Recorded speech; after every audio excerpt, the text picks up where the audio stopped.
Oh no, and now we have a blowout coming down the street, and that is Charles Leclerc. Just in case you missed it, Azerbaijan on the weekend, and the Ferraris, another DNF. In fact, that is 5 DNFs out of 8 rounds, and it's not only the Ferraris that are a problem, the Haas engine had a few problems too. Shut up, you're making us look like a f***ing bunch of wankers. Suck my balls, mate. Pretty exciting. A few people said it was a little bit boring, but hey, the most exciting part was me trying to get it connected to my TV, and that was some trouble, I can tell you that.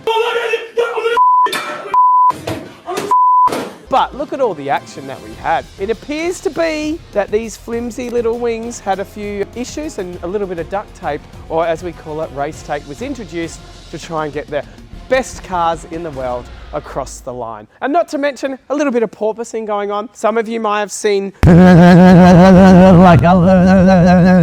it was so bad that poor Lewis Hamilton might not be able to make it because his back is rooted. A lot of the drivers were commenting on how bad the back was, and when you looked at the length of that straight, it actually did look painful. Back in my day, cars never used to bounce.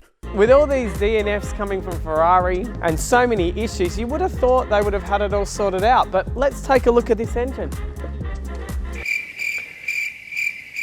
Oh, maybe that's the problem. It's terrible. Drives like a pig. It's a Ferrari. It's a shitbox.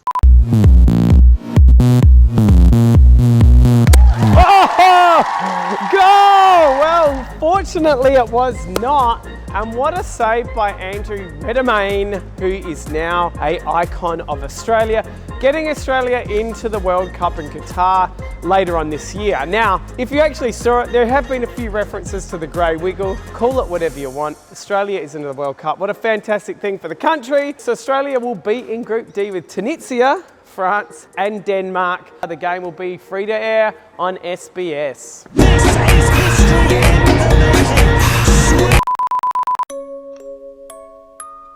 I don't know about you, but last night was a very dark time at my place, and I wanted to make sure I was doing my best for the community. And if I was watching any form of news, I would be terrified right now about the continual that has been released by the media, and we got to be worried about the blackout. And I think South Australians haven't got over the great blackout of 2016. But in our race to be able to be green, I think we've actually forgotten one fundamental thing. We might actually need excessive power every now and then. You will cut my electricity? Yes. You do not give me electricity. The Australian Energy Market Operator has advised that the current supply for Victoria and South Australia is satisfactory for their purposes. Australians can have confidence that the regulators and the market operators are world class. World class, maybe that's a bit adventurous in saying that, but if I'm looking at any form of media, I should be concerned, or should I?